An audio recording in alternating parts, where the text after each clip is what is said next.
Hey guys, welcome to week 14. So this week we're going to cover chapter 10 in your textbooks, which is all about externalities. So externalities really take two forms, positive and negative. And so a negative externality is when someone doing an activity has an extra cost associated with it that person doesn't pay for. And so the perfect example, or the most commonly used example of a negative externality, is pollution. And so say an electric company produces electricity, they also produce pollution.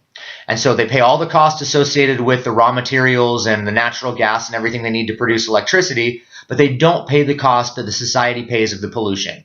For example, they're not going to pay the medical bills of someone who gets lung cancer who lives near the power plant, and they're not going to compensate all of us for the fact that we get lower visibility.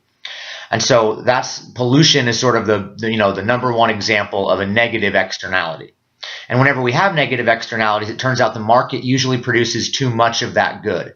And the reason is because people always equate the marginal benefit and the marginal cost, but the marginal cost that the producer is going to think about is the private cost, not the social cost. And so that results in equilibrium. We get too much pollution relative to the social optimum. And then the opposite of that is a positive externality. And so that's when there's an extra benefit associated with an activity that the person taking the activity isn't the only one who gets the benefit. So the example I usually use for this is a vaccine. So if I get a vaccine, I get a benefit in that I don't get sick, but everyone else gets a benefit in that I don't get other people sick as well. But when I'm thinking about do I buy the vaccine or not, I don't care about everyone else's benefit. I only think about my own private benefit and my own private costs.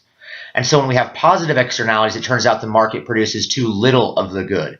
And in equilibrium, everyone gets too few vaccines. And that's because they only care about their personal benefit and not society's benefit as a whole. So this week we're going to have 3 assignments: a Learn Smart, which is due on Thursday, and then you're going to have a discussion and a podcast assignment due on Sunday. And for the podcast assignment, you can just pick any podcasts that you want, hopefully one that you haven't listened to already, and then just give me a shorter write-up, around 400 words, less than a full page typed, just sort of summarizing the episode and telling me sort of what you liked the most, and maybe if there's something you didn't like, you can mention that as well. All right, so have a great week, and I will see you next time.